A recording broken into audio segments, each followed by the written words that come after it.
On this episode of Jeffy Lube, we're going to be putting on a carbon fiber spoiler on the ATS V.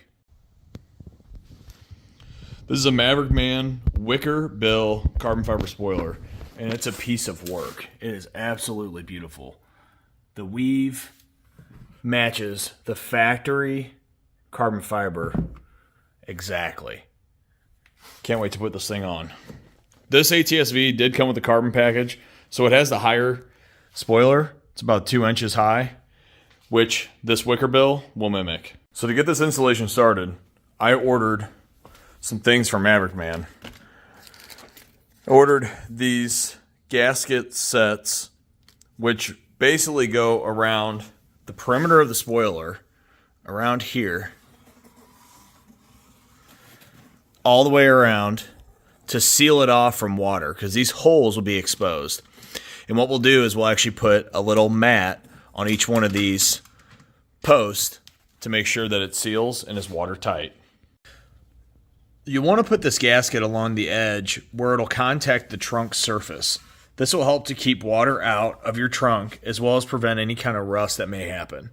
Also, it comes with these little circles, which you'll want to put around each stud to prevent that from leaking as well.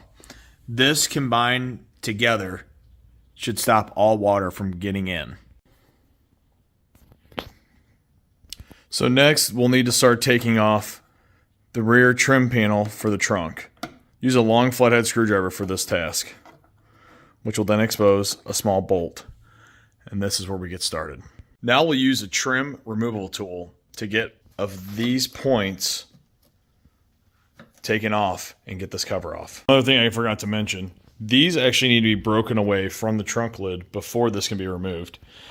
And there are snaps all around the perimeter that need to be popped with that trim tool. In order to properly remove the spoiler, make sure to mask all the areas around it, as you'll be using pry tools to get and break the seal. This is double-sided taped onto the car, as well as has push pins and 4 bolts.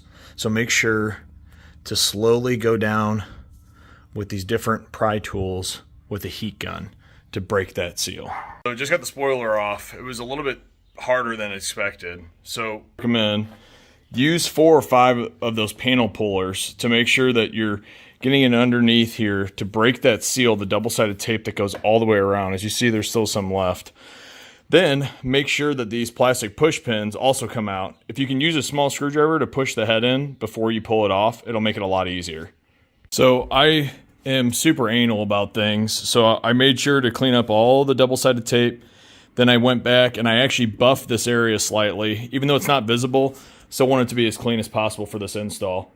Another thing to mention, so that you can either put bolts in here, or like most of the other people on the internet, they just use double-sided tape to cover these end holes, and that should prevent any leaking from coming in. Now, it's time for install. Installation is reverse of removal.